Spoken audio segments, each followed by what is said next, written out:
Okay, Brianna, I think all of our procrastinators are finally here, and it's time to get started. What do you think? I think it's less procrastination and more being pulled in 17 different directions. I mean, these are nonprofit professionals after all. Yeah, that's true. So yes, And let's do get started. I'm definitely the smart ass in this relationship. So, well, everyone, thank you for coming. I'm Laura Ingalls. I'm the CEO of Abeja Solutions, and we help nonprofits like yours get donor letters done. And today we're going to be talking a little bit about data, and my partner Brianna Klink. That's me. Through her fingers. Is definitely the order to my chaos, and she's going to be leading that conversation. I do want to cover a few housekeeping items first. One, you are probably muted. That does not mean we don't want to hear from you. One, I'll be giving you a call in the next week just to find out, was this content helpful to you, and how can we make this content more helpful in the future? And two, we'd love to hear from you in the chat. This is going to be a very interactive workshop. I've been Zooming a lot. I don't know if you're Zoomed out, but I've been Zooming, and there's a lot of these that are just sort of blah, blah. They're not really sort of practical, down in the weeds, getting dirty. I need to get my year-end fundraising done, and it's got to be better than last year. That's what this is about. It's kind of that bare knuckles, get down and dirty workshop, not really kind of a Zoom for all, as it were. So, so we definitely want to hear from you in the chat today.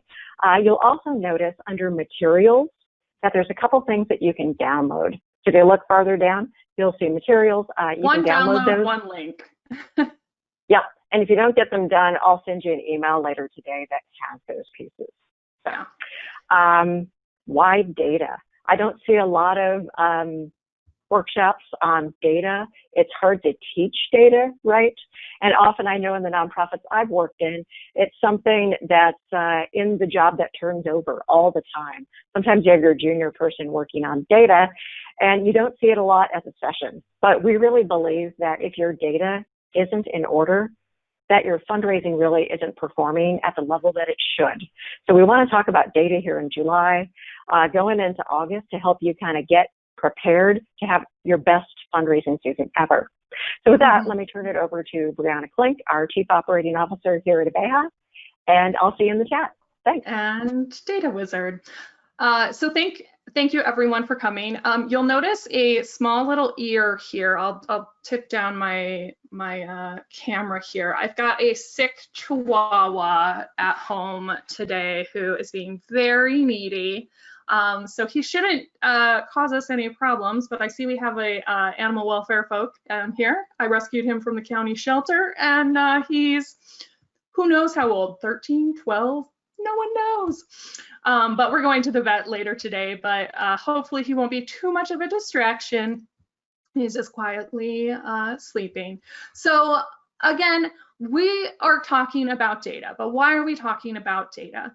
It's because data is the foundation for fundraising success. You've probably heard that, you know, marketing and fundraising are all about getting the right message to the right audience at the right time. And that is definitely the formula for getting to that fundraising goal.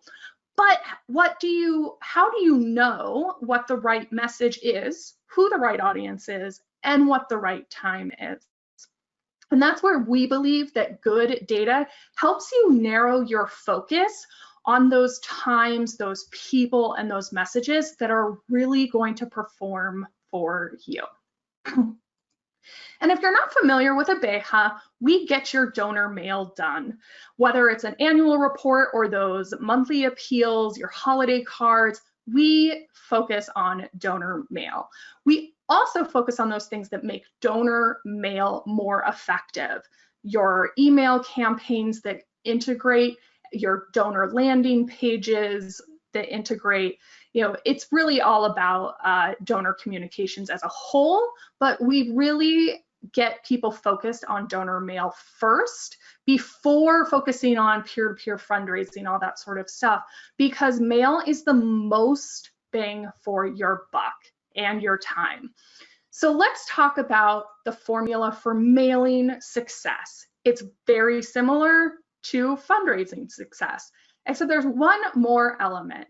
And I would argue that the right cost is important, especially when you're talking about direct mail.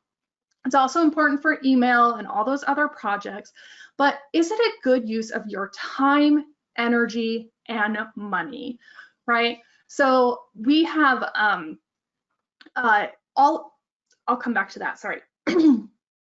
Again, though, good data is the foundation for all of this, right? You have limited resources. You work at a nonprofit after all. So we try to help our clients maximize those resources. So the right time is just around the corner. The vast majority of funds that come into nonprofit organizations happen in December.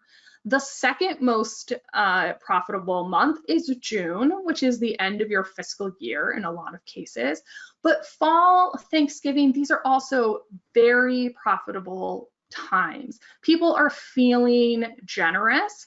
So you'll definitely want to start planning for your fall Thanksgiving holiday campaign as soon as you can.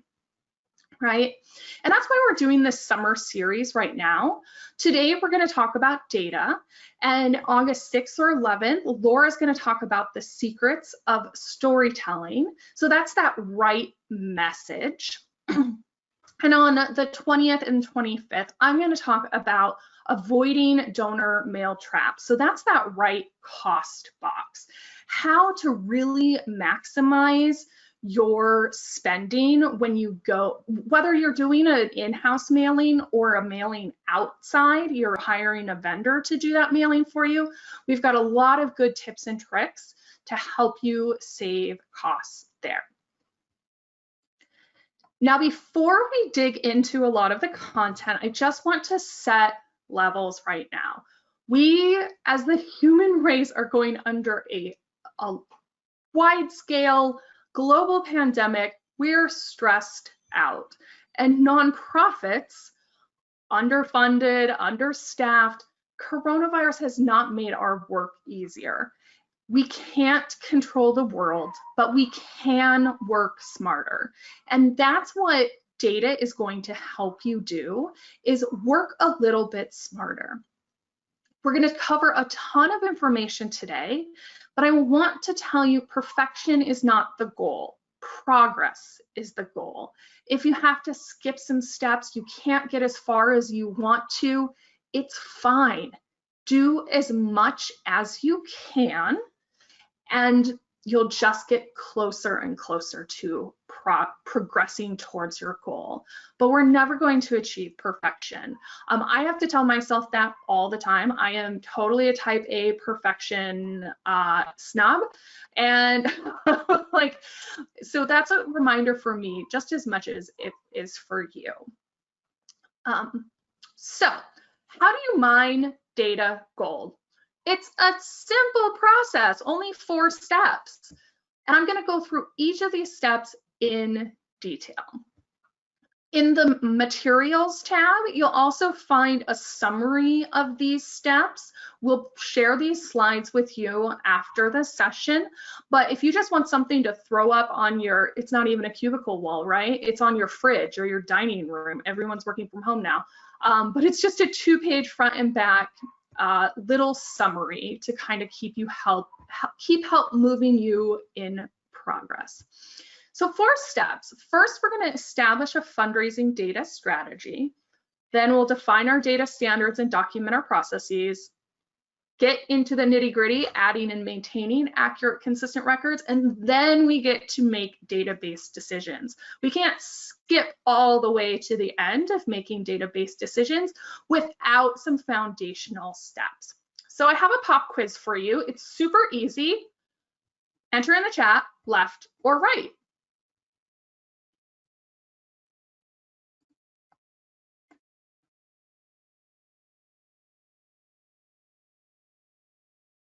On Holly says left. I hope I pronounced your name correctly. If you want to chat the phonetic. Left, right? So left, correct. Left feels calm, right feels a little bit nuts. I don't know if you guys are crafters. It might just be me and my mother and my grandmother, but we tend to hoard any scrap material that we can find because we might be able to use it someday. Anjali, excellent. Hard J in the name. So we end up with overflowing closets, overflowing bins, and when we actually have time to craft, we can't find what we're looking for. And our data is a lot the same way because there isn't a clear cost of hoarding data. We tend to save it all, and then it gets overwhelming because there's too much and it's a little scary. So we want to start with a data strategy to focus what we keep. A data strategy defines not only what data you will collect, why it's relevant and why it's useful to your organization, but the flip side, what data you won't collect, why it's irrelevant to you, and why it's useless. So let's take pet ownership or pet guardianship, depending how deep in the animal welfare world you are. It might be extremely relevant and useful to a shelter that's running a capital campaign for a new cat wing. It's going to be more effective if they can look through their database of donors and say, these are our staunch cat people and they have been giving to us for a long time, and we think they would be good prospects to ask for this capital campaign. Now, that same cat and dog guardianship information might be relevant to a small rescue, but it's useless because they're too small. They're already having a hard time keeping up with the donor information that they have, sending out emails, getting mailings out. They can't use it. So why track it if it's useless to you? And of course, an adult literacy program, dog and cat guardianship, would not be relevant or useful to them, right? So you want to think about data strategy, what you're going to keep, what you won't collect. I see when you look at this, I'm not talking about first name, last name, email address, right? I'm beyond those basic items, those that help you communicate with your donors. I'm talking about custom fields or those fields that are basic to your database, but you don't really need for your operations. For example, I believe in Network for Good, gender and birth date are standard fields. And we have one organization who is a client, we spoke about that. It's like, you know what, we're going to tell our staff that this is actually irrelevant and don't pay attention to it, because they had some people that were focused on trying to find that information and spending, too long searching Facebook to find out what their birth date was, when it really wasn't going to be useful for their organization. Now, your data strategy really needs to align with your broader goals and your organizational strategy, right? So we have a client that their board has said, we really need to be able to adapt to market forces. And this was before coronavirus hit, so now it's extremely relevant to them. And what that meant for their fundraising strategy was they needed to increase the percentage of revenue from individual donors versus grants, federal government things, and program revenue, because they have more control over individual donor giving, right? You can't control what grants are available. You can't control, federal programs. Sometimes they go up, sometimes they go down. If there's, was it 2 years ago when there was a federal shutdown? Time has no meaning right now, right? So what does that mean for data, right? The data strategy is not just what you collect and don't collect, but how you're going to get that information. So they've really decided that they're going to make it super easy for their donors to sign up for their email list, collect mailing addresses from more of their donors because they have a very strong digital presence, but less on the mail front. And they need to be able to track which types of stories appeal most to their donors, because that way they can reuse those stories over and over again or find similar themes, right? And that's where their data strategy comes in. So I went way 10,000 feet on data strategy, but I want to hear your thoughts. So if you, what metrics are going to help you measure progress towards your goals? And if you, want to share what your goals actually are, that's great, but you can keep them private. And do you have access to that data now? Let me know in the chat.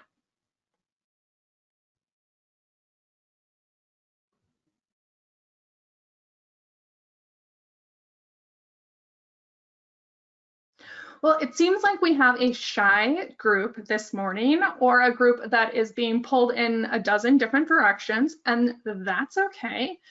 But if you do nothing else, when you walk away from this webinar, think about what data can we use to measure progress towards our goals, right? And do we have access to that right now?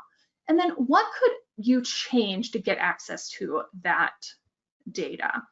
Now, Laura and I know we've been in larger organizations with a lot of politics involved, and you will find some challenges when you're creating a data strategy. You might have an organization that is shifting its priorities on a weekly basis. Never worked there. So what you can do if you don't have defined goals or a shifting strategy is just control what you can control. Think about the things that you want to do personally, even if it's not reporting up into a board, that tell you that you're doing a good job. Because sometimes we don't get that validation from elsewhere, but control what you can control. So Elaine has shared that, yes. Okay, Elaine says, what % of people gave to a food appeal versus a sponsorship appeal? That's a tactical comparison, one campaign to another, and that's very important information. And then the next time they have budget or timing for an appeal, then she can say, oh wait, we definitely need to do food because that performed a lot better. Yeah, and Laura mentioned in the chat that board members often fixate on getting new donors versus donor retention. And that's something where we're going to talk about next. But your data strategy can also help you have those conversations with those much higher in the food chain that get distracted by shiny objects, right? They say, oh, I saw this, we need to be fundraising on TikTok. And you're like, no, no, and here's why, because that's not going to move our numbers. So if you don't know what you want to track, I would recommend starting with some foundational metrics and start tracking these over time. Some of your donor databases might have these sort of baked in, and some of them you might have to pull reports specifically and track it in an Excel spreadsheet or a Google Sheet. But I'd encourage you to start tracking that over time. And maybe you don't set a goal right away until you get a baseline, until you understand what's actually happening with your organization. So these are a bunch of items. We're going to go into each one separately, but your foundational overall metrics are going to compare X time versus Y time period, 2019 versus 2020, Q1 versus Q2, last week versus this week, right? They're very time bound. And then we have some very similar campaign specific or tactical specific metrics. And these are going to compare X project to Y project. Just like Elaine said, this appeal versus that appeal. Whether you're testing the format or the story or the type of ask, you can see what performs better. So how do you calculate those metrics? First, you need to look at your total donors of over all time. That's the number of households that have given to you at least once in any previous period. If you want to include prospects who haven't given, you can, but just make sure that you set a definition and you stick with it so you're comparing apples to apples over time. You can run a report in your database and see, gift count or transaction count is greater or equal to 1. And if you're using households, you want to not get every contact in that household, but this single household. So you want to set head of household to true. And that'll give you your total donors over however long you've been using that database, right? And then you want to look at the total donors in this particular period. So I'm using 2019 as an example. So you can run a report in your CRM. Last date of gift was in 2019. It might be an exact date, or it might say last year in your database, depending how they slice and dice data. And of course, your head of household equals true. And export that into Excel. And we open Excel, you can select any column, and in the lower right-hand corner, it'll show you the count. So you don't actually have to go down. Oh, we've got a little, can you guys hear that little nightmare? Oh my gosh, that's hard. He's a little barking in his sleep. So you can see the count. You don't have to go all the way down and see how many lines are in your data, in your sheet, right? So you want to look at total donors this particular period, and then find out who are the new donors. They had their first gift. You can deselect the gift date, the last gift date column, and deselect all years. Hold on a second.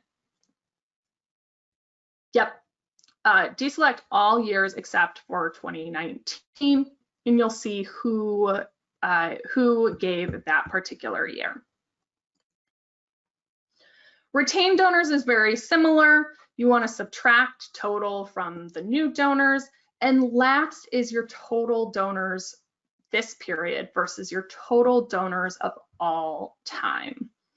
Now, I don't want you to memorize these procedures right now, and you are going to have to go into your particular database and figure out how this particularly works for you, and then write it down.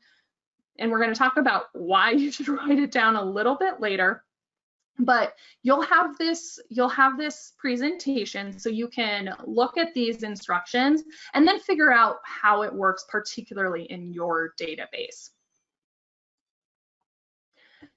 Now, we were just talking about numbers, whole numbers, but to compare apples to oranges, we want to actually look at rates, percentage rates, retention rate, acquisition rate, and attrition rate, right? I'll get to you, Anjali, in a second. So that's the retention rate is the total retained donors divided by total donors of all time. You'll end up with 22% or 40%. Your acquisition rate is those new donors. And attrition is also called churn, is those that have given to you in the past but didn't give to you in that particular period. So Anjali says we run reports to cull lie bunts and donor pie bunts, but not much more than that. What is, oh, previous year, okay. No, actually, do tell me what a pie bunt is, because I know lie bunts and cie bunts, but I'm not familiar with pie bunts, and I would Google it, but you're right there.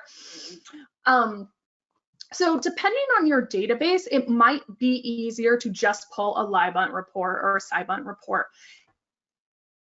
It's all 6 of 1 previous years, but not this year. Oh, okay. So it's this same as cie bunt, some year, but not this year. Cool. So new words for me. Actually, it's not a word. It's an acronym. Anywho, But some donor databases have that like really baked in, but you might have to set up separate reports to get this information out. And we're talking still about overall data. So we were talking about donors before, and now we want to talk about actual donations. So that's the total number of gifts, the total amount given, dollars, right? Because the number of gifts can go down, but if the total amount of money you're coming in is going up, that's probably a good thing. And your average donation amount is going to help you track that information, right? Are we getting fewer donors but higher gifts? And that can be a really effective fundraising strategy, is to laser focus on those most profitable donors. And then you want to see the average number of gifts per donor, right? If you have an average of 1.5 gifts per donor, then when you see a donor record that has 5, 6, 7 gifts, you know that person is a big target for a major gift ask, someone who can do monthly giving. That's the type of person that you'll want to really focus in on, right? Because they're above your average. And you might also look at those people that are way below average if you have to start, using your resources, your money, and say, well, we only have enough money to mail 500 people. Those people that are below average may get culled from that distribution list. So you can laser focus on there. And here's just a little example of a dashboard, right? Some of your donor databases, you can set these up and configure them for yourselves. Some of them have some of this information and not others, but however you need to do it, I'd recommend having a small dashboard and make it as public as possible so you can track changes over time. And that will really tell you if you're moving towards your goals. So there was a lot of activity in the chat while I was yammering on. So I'm going to address some of those things right now.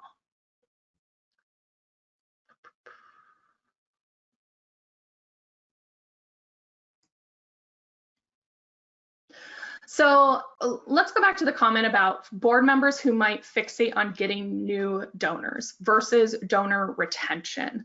What you can actually start showing them, especially on a dashboard like this, is that as your retention rate, hopefully the hypothesis is that this will work, but as your retention rate increases, your total gifts and your total given are going to increase too.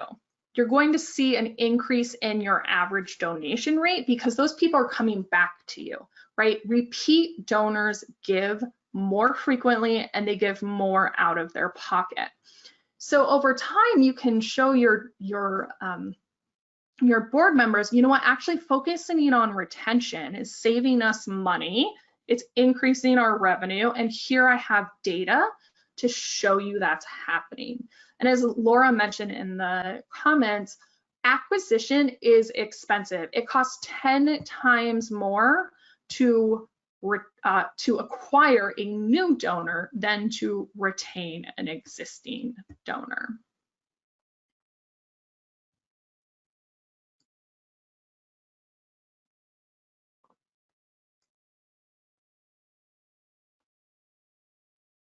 So, and Laura did mention in the chat too that the average retention rate is 43%. This is actually data that I've anonymized from one of our clients, and their retention rate is 20%. But they shifted their overall strategy quite significantly in this particular time period. So, it wasn't mission creep so much as just mission realignment. And so they lost a lot of donors that weren't particularly aligned to that newish mission. So it's known, and they understood that they weren't going to retain as many as possible, and they were going to have to acquire folks that were more aligned to their mission. So, and this is just an example of how benchmarks can help you understand your organization, but ultimately those benchmarks are just information. They aren't a directive. You may not want to retain 43% of your donors because of some shift in your mission, because of a new strategy. You might want to do something else. But when you look at the fundamental data, you should see changes that get you closer to your goal over time, right? Elaine says she gets 85% retention. That is amazing. So good job, Elaine. If that's your goal, fantastic. Then now that you have a really high retention rate, you can focus on, converting more people into monthly donations. You can focus on estate planning, planned gifts, because those people come back to you over and over again. You can look at that retention and say, this is probably our ceiling for retention. This is the best we've ever gotten. But what we can do is start to increase this total given, or the average donation amount, by really taking care of those particular donors and laser focusing in on our best in that 85%. But Elaine does say we need more donors, right? So that's the other thing, is your retention rate might be way high and could be, twice, as Elaine has, twice the average benchmark of 43%. But if you're only retaining 85% out of, say, 200 donors, you do have to add, and that's where an acquisition strategy can help you. Unfortunately, I'm not going to be able to tell you, each one of you, what to do in your data, but I'm going to show you how to figure out what to look for. So you can do very similar calculations on your campaigns and your tactical metrics, right? These are pretty much the same procedures. But these can help you compare, well, did the greeting card work better than the letter, or did this gala work better than this, casual pub crawl if you're doing events? So new pop quiz, orange or blue?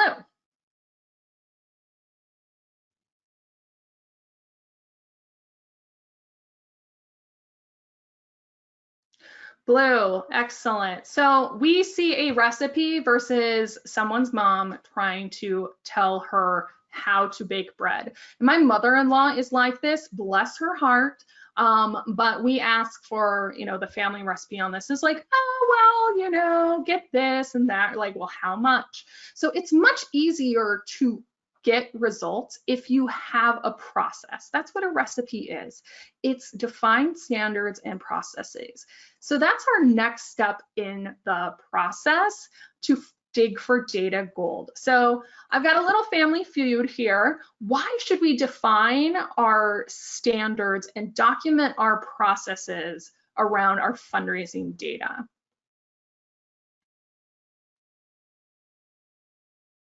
So turnover is one of the top scorer. We know that CDOs, Chief Development Officers, turn over at least every 18 months, and that seems to be going down towards like 16 months. You may have to standardize and document because you have vacation coverage, someone wants to actually take a break, or like me, you have Monday brain, you do something all the time, but sometimes it just stops, or you can blame your vendor when something in your CRM breaks. I had this happen to a client recently. They're like, we had this documented, we had standard procedures, and now it doesn't work. So what do you define and document? You want to define at the very least how data moves in and out of your system so you can find out where things go wrong. Any stylistic preferences that you might have on how you address people? Do you always use Miss Brianna or Miss Laura? Sometimes organizations in the Deep South do that. You know, there might be other regional preferences too. And also your data entry standards for any custom or non-obvious fields. And a maintenance schedule is super important. So here's an example of how data moves from one system to another. A lot of CRMs market themselves as one system to rule them all, but they do 3 things really well and the other 5 very poorly. So we often see clients that don't use their CRM's email system. They still use a Constant Contact or MailChimp. So it doesn't have to be super complicated. You're not computer architects, but you want to know where things come from. So if you start losing data, you know where things go wrong. And here's just a style preference. This is how one of our clients addresses household names, and they use households for addressing envelopes on their direct mail appeals. So it's not as obvious for someone coming into the organization. They just be like, well, the Klink household. Well, you know what? My husband and I have different last names. It's complicated. So they have that stated in their process documentation. And some standards are things that are specific to your organization. So we have one client that classifies donors as active if they gave within the current calendar year, live months if it was the previous calendar year, side months if it was 2 or 3 calendar years ago. And that's because their CRM has those fields working like that in, you know, it's just like magic. But in other CRMs, you can actually do live month within 365 days, right? So you want to have the classifications that work for your organization. Mailing standards are also something that you have options for. If you want mail to get to people, you know, you want to follow USPS's postal addressing standards, but they're not obvious to the average Joe. And you can either go with all abbreviated, North as N and Northwest as NW, or you can spell everything out in full. So that's just an example there. And here's an example quality control schedule. Now, of course, you're never going to hit this all the time, but it's something to aspire to, that you're going to review new donors on a monthly basis or a weekly basis, depending on your volume, right? Someone might enter their name in all caps or clearly misspell it, you know, because we're typing on our phones all the time. So you do want to make sure that you review it. So the next time you send an email, I get an email from one organization that spells my name with 2 I's, Brianna. I know it was just a typo, but they've never fixed it, even though I've sent them messages. You don't want to be in that situation. You know, check out your duplicates. Look at any of your reports. Are they still working for you? Bad and bounced emails. The things that you don't want to get out of control. So you don't want your craft closet to get, you know, nuts. So you need to do some basic maintenance. So those are some examples of standards and documentation. What sort of standards or documentation do you guys currently have? And if you don't, which is okay, what are some ways that you could get that information out of someone's head, the person that keeps everything, you know, in their steel trap mind?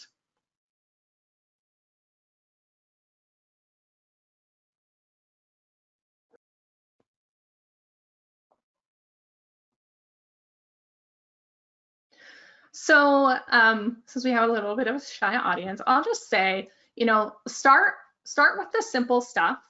and then move on, right?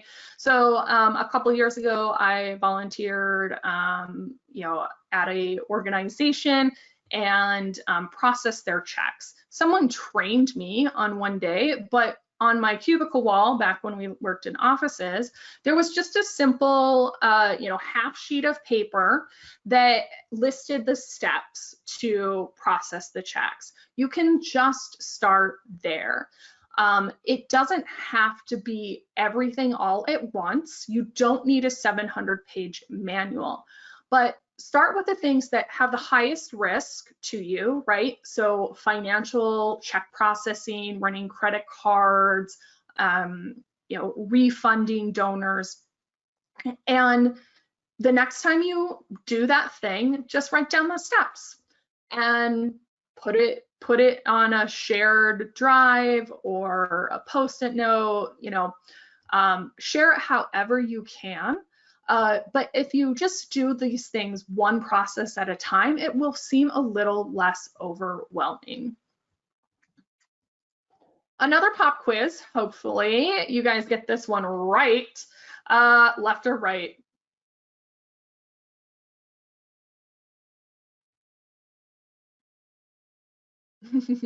Yeah, so easy, right? I don't know if you guys have seen the Netflix show Nailed It, but I love it because I can't bake. Laura is the baker of us two. I can cook because I like freestyling, but you can't do that in baking. So if the step 2 was creating the recipe, step 3 was actually following it, right? And sometimes the results don't match what our intentions are. So we do need to work hard to add and maintain accurate, consistent records. And that is an ongoing process. First step is if you haven't looked at your records, if you've made changes to how you're going to standardize household names, for example, you'll need to do a comprehensive data hygiene project. We do not have time to cover that here today, but we do have a 3-part blog series with step-by-step instructions at that link. It's also in the materials section. You can find it on our website, and we're also emailing it to you after this. But once you have your foundation set, then you get to work. You need to train your staff and then train them again. If you are on your own, if you're doing this for yourself, write things down too. I do a lot of mail prep, and some of the reports for pulling out of clients' databases, like I just have Monday brain and I can't remember how to do it. So I write it down. I've got one sheet of paper for all my clients to say, this is the process, even if it's just a couple notes to remind me. So you may need to train and retrain yourself too. Having people easily access documentation, it's not going to work if the documentation is hard to find, if it's hard to follow, if it's been faxed, copied, scanned, and it's got that little fuzzy grainy thing. But make it easy for your staff. You also need to let people know where to go if they have questions. You don't want someone trying to jam a square peg into a round hole if something doesn't fit the normal profile, right? We're working with one client about pledges versus gifts, and they didn't have any processes, so someone tried to shove that round peg in a square hole, and it did not go well. But we figured out a process, wrote it down, and now everyone knows. You want to regularly audit your data entries, even if you're doing them yourself, right? Everyone needs an editor. Wait a week, wait a month, whatever it is, depending on your volume of data, but move or re-look at your data with fresh eyes and make sure that you caught everything. Hello, sleepyhead. So also, try to follow your maintenance schedule as much as possible. That will, just like laundry, if it piles up, you'll never get to it and it becomes Mount Doom. So follow that schedule. The other thing that I mentioned too is to definitely archive irrelevant or outdated data. You don't want that cluttering up your database. Keep it as records, but pull it out and put it somewhere where it's not getting in your way every day. So let's hear back from you all, if you don't mind. Is data hygiene currently a problem for you? And what sort of things could you do to clean up before your next major campaign?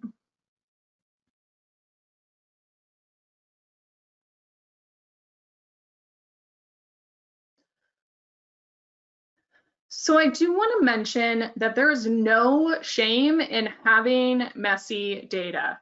Every organization I've ever worked with has messy data. It's just a matter of the extremity of it, right? It's hard. And I want to go back to the beginning where I had that beautiful photo of mountains and a lake. We're pulled in dozens of different directions. And data hygiene, data maintenance is hard, and it often goes to the bottom of the list of things to do. But because it's kind of hidden, right? But when we go to say, well, we have $3,500 to spend on our entire holiday campaign, what are we going to do? And then you try to pull reports, and you think you have 5,000 donors, but it's really 3,500 households. And you just send 5,000 letters. You just wasted a lot of money on those additional 1,500 letters, right? When you have a lot of duplicate accounts, you're wasting money and you're annoying your donors too. I see this. I want to change my email address. I don't use Hotmail anymore, but I'm still getting emails, but I still want to hear from Neighborhood Homework House. I really do. So you sign up for another email because you can't edit it, and then I get duplicate emails, right? These are the things that start to annoy your donors, and it also costs you money when you don't have good, clean data. So, oh goodness. So Anjali says, yes, hygiene is a constant challenge. We have a CRM that creates a new contact for each donation, and maintaining that becomes challenging.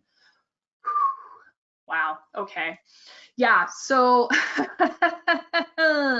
I'm not going to tell you to switch CRMs right now, but there are probably ways that you can systematize the duplicate removal over time.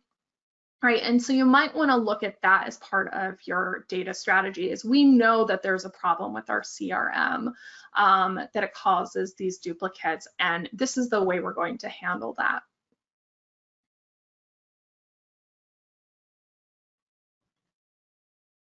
And Elaine says they did get professional help with an import into a new CRM. That's going to save you a lot of time and energy later. It is expensive, right? It is a actual cash outlay to help someone to have someone outside fix your data before you import it. But starting a CRM with fresh, good data is worth its weight in gold. And they need to work on households for mailings. Households are really tough, but do what you can. And if you can get 80% of the work done, then great for you.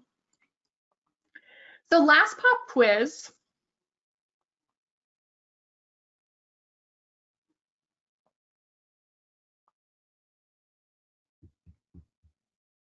Green, yeah.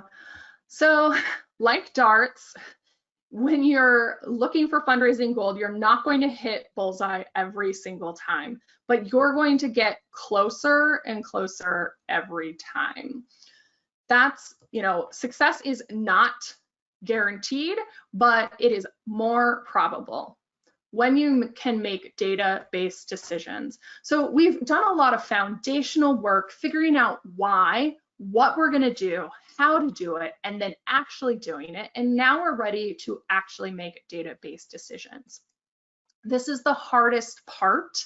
And when you start this process, it's going to feel like an uphill climb.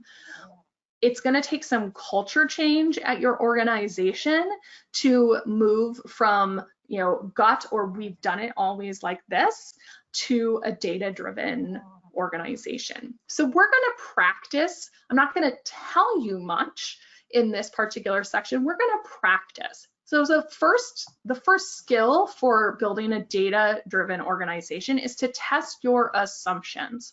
So how would you respond if a board member or someone at the latest board meeting said, of course, we'll still do to the gala. Donors love it. Or if you don't do events, why should you not do the same holiday campaign this year? It worked last year, right?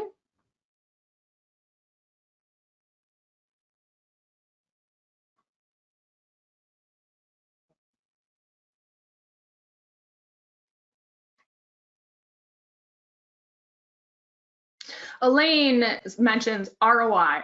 Absolutely. So if you're unfamiliar, ROI is return on investment. And in my world, I think investment is not just your money, but your time and energy and your staff sanity, right? Oh, haha. Laura says, too much staff time for too little revenue. Yeah, absolutely. Sometimes events are just a time suck, but it all goes back to what your goals are and your strategy. If your gala is more about connecting with your donors and not about making money, then continue doing it. Your return on investment is your PR mentions, it's your continued relationships with city officials. Define your metrics before you start, and then you can figure out whether you did get a return on your investment. Aha, and Anjali hits the nail on the head. Anjali is going to say no to both of these because we're in a very different environment. So we need to revisit both the gala and our holiday campaign. And that's perfect. That is testing assumptions. Like, you know what? Things are different. They are absolutely different. We need to think a little bit differently. The next skill is setting success criteria before you act, right?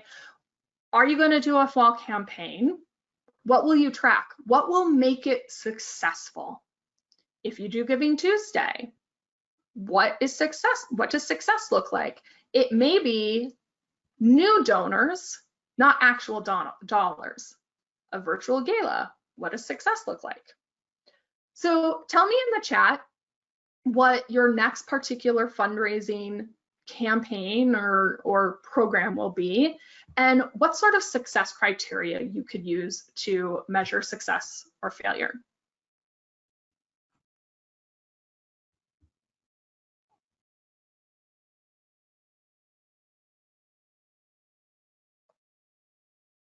Well, I'll give an example. We're working with a client on a planned giving campaign for September, and we know that actual, wills changed is not the goal, because that is a much more long-term goal. So our success criteria is the number of people who request more information. So that's one success criteria that isn't related to dollars and things like that. So building a data-driven culture is also about, oh wait, we did get some answers. So before I go, Anjali says their fall newsletter campaign, it's not a fundraiser, but we want to track open rates to see how many people are actually reading the newsletter. Absolutely good success criteria. And you might want to look at your last newsletter or your last most successful email campaign and see how those open rates compare so that you can say, oh, it was more or less open. If you have the ability, you might also in your email system use 2 different subject lines or 2 different calls to action and see which one increases that open rate. And you can get more data that way to improve your digital communications in the future. Oh, typos are absolutely forgiven in a pandemic world. And Elaine also has a fall newsletter, and dollars donated and number of donors are going to be her success criteria. Fantastic.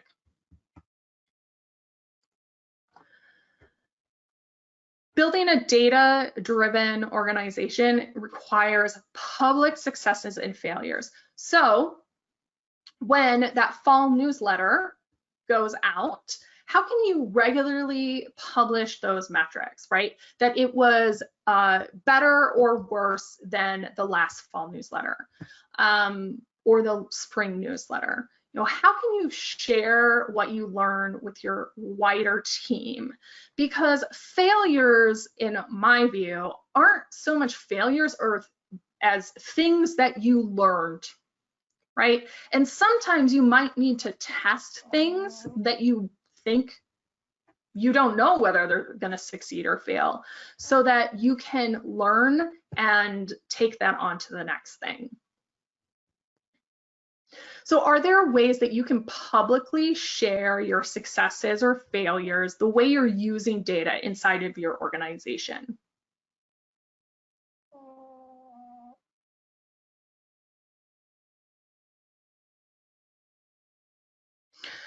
Yeah, Elaine says, I think visuals would help my board get it. Absolutely. A graph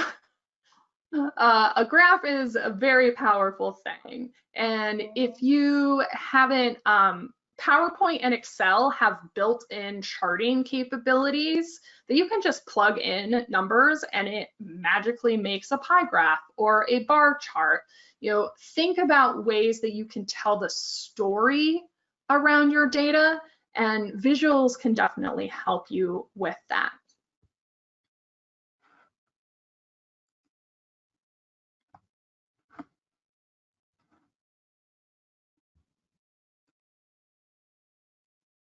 Oh yeah, absolutely. Okay, Laura's not talking to me. I'm like, oh, there's so many windows. So the last thing we want to do is to practice analyzing your data and making decisions. So this is anonymized data, but it's real. And it's looking at the overall metrics that we talked about for the years 2019, 2018, and 2017.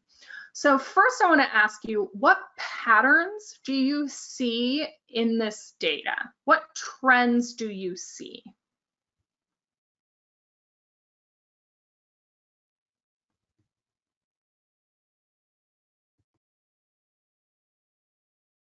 Elaine sees fewer gifts, more money. Absolutely.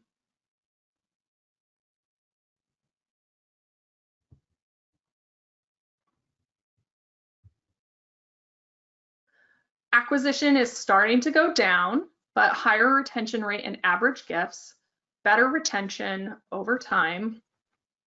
Yes, and you'll see, let me get my little drawing tools. You'll see this.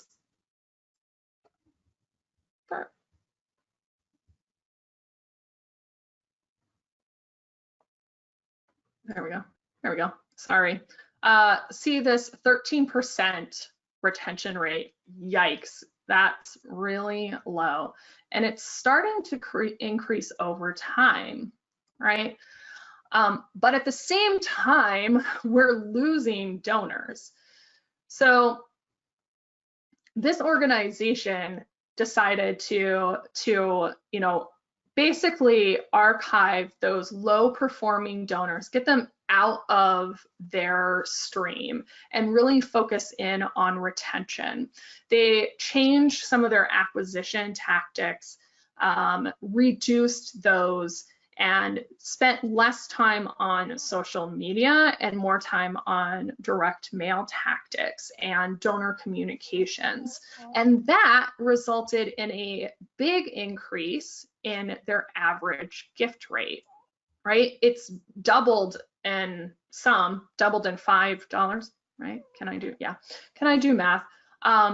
It's doubled over time. So if someone was looking at this and said, oh gosh, like, is this a more effective fundraising organization? I would say so. But these numbers might look different depending on your strategy, right? So here's what I want to challenge you to do is before your board asks you, before things go haywire, pull some metrics and just look at them and sit with them and start to look at patterns and what can you do with that information.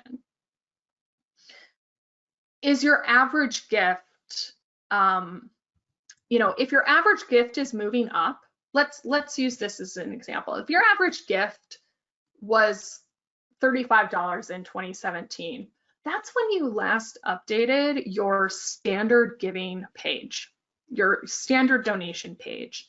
And that first ask amount is $35, but now your average gift is $75. You can start increasing that gift, that first gift ask box on your generic non-campaign donation page, and probably even move that average gift even higher because you know that people are giving more than that $35. You can look at, I don't have the average number of gifts on here, but we can really easily see 6,112 gifts by 9,000 people. So that's about 1.8. So now I can look at, okay, I'm going to look at my entire database and pull a report of all of the donors that give more than 2 gifts in 3 years. And that's who I'm going to target for my monthly giving campaign. That's who I'm going to test on. Before you have to make decisions, start, playing some things out. Figuring out what's happening, why it's happening, you won't be able to predict exactly, but you can start building some hypotheses that can help you with your year-end strategy and your fundraising strategy, moving forward. So that's my challenge to you, is to practice looking at your data, analyzing it, and making decisions. Now, I do want to caution though, it's very easy to get into analysis paralysis, where you can't make a decision because, well, I'm not sure, right? I fall into this trap all the time.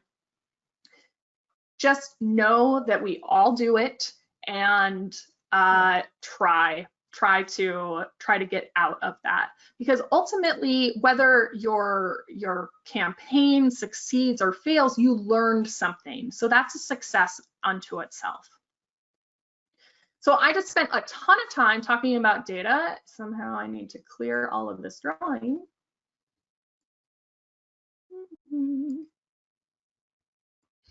And it can be a little bit overwhelming, especially if you're a small organization. So you can outsource some of that work.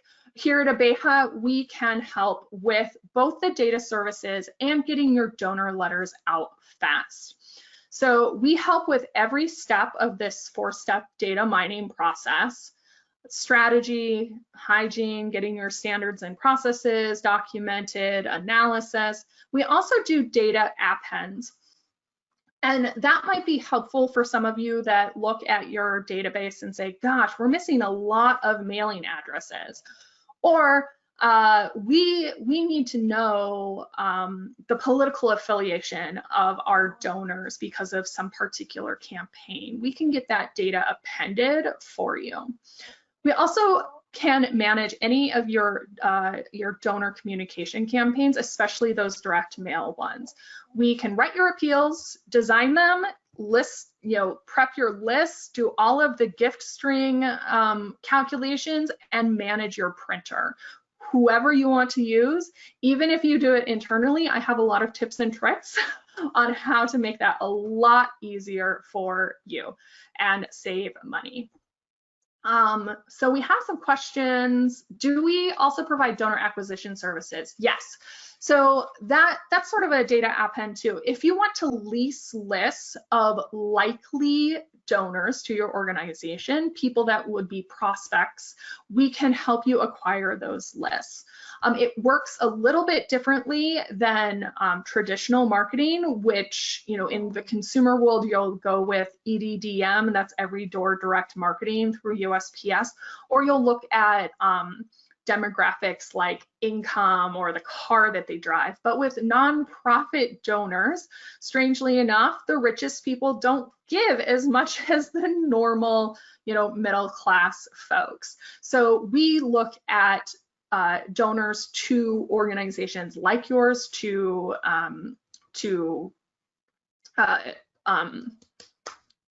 causes like yours, and then lease those lists for you. So we can walk you through that process too.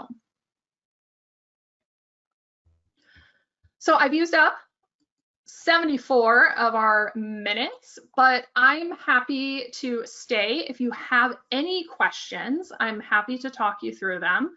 Of course, Laura's going to be following up just to get your feedback on this webinar. We don't want to waste your time. We want to give you content that is really useful and actionable. So we'd love your feedback on that.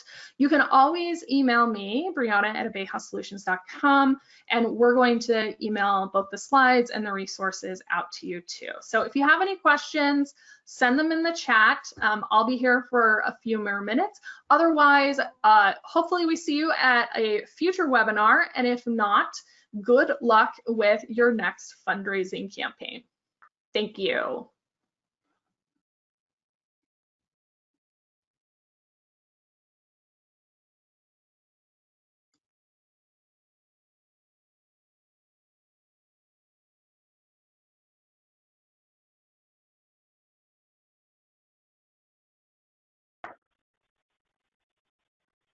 Yeah, Brianna, it seems like for fall campaigns, we're starting to work on fall campaigns right now for folks.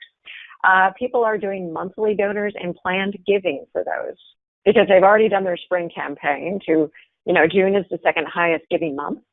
And so now they're kind of doing some of those specialty segments to try to upsell their donors. Yeah, upsell them for holidays, or we even have an acquisition campaign happening very soon in September. Because you want to build that list for that holiday season. Yeah, the kind of cadence that we often see is people do a spring appeal. They do a summer newsletter that has a cover letter that has an ask in it, a soft ask.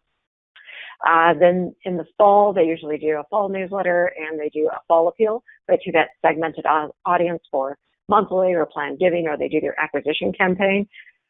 Several months ahead of when they actually have to do year-end giving. Because year-end giving really and that spring campaign are really just about retention. Yeah, pretty much. It's hard to acquire new donors. It's hard enough at the mailbox in the holiday season because there's tons of donor asks in there. People are very likely to give to organizations they know, but that's not a time that you want to do acquisition. You want to get your name in front of them beforehand.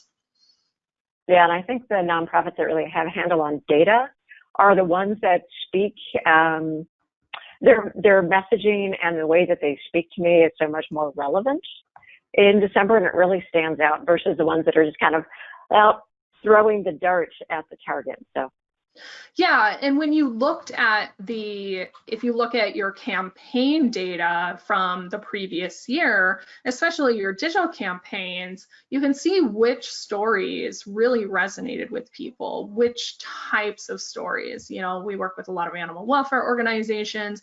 Was it that hot male vet with the kitten? Or was it the older woman and hot male vet with a kitten wins every time? So we have data to prove that. But you want to repeat either that story because people don't remember it exactly, or something very similar. You know, take the things that perform and double down on them. Always surprised at how few nonprofits take their digital content and repurpose it for much higher revenue producing print content. You already know it works in the digital world. Why wouldn't you move it over to print and make more money off of it? You know, we have such a tendency to recreate the wheel every year. Absolutely, and that's really about making sure that your fundraising team is effective, is using what you have and repurposing it in any way you can. If it performed, reduce, reuse, recycle, right? Try it again, and that's going to save you time and money, right? I talked about the right cost, and that's not just your cash outlay, it's your staff's time and energy too. Yeah, and that staff time is so limited. It's amazing how many clients, when we're onboarding them, we ask them what works with your donors. And they're not exactly sure. But, you know, a quick analysis of what they've been doing and to look at that qualitatively against the quantitative data metrics, it very clearly shows what they should be doing more of and what they need to stop doing. And they're often really surprised by that. Yeah, and it just takes a couple little metrics and just practicing, taking the time to look and imagine what's happening. Look for those trends and patterns, and often they're pretty obvious, but we just haven't taken the time to sit and think. And I understand that is super hard, especially right now. Things are moving so fast. But do take that hour to look at your data, look at your metrics and see, like, well, what is this telling me about how I can work smarter and not harder? Well, thank you everyone for joining us. You know, please email us, check us out on our website. We're happy to answer any of your questions, especially around direct response. Fundraising, and we'll see you next time. Thanks, everyone.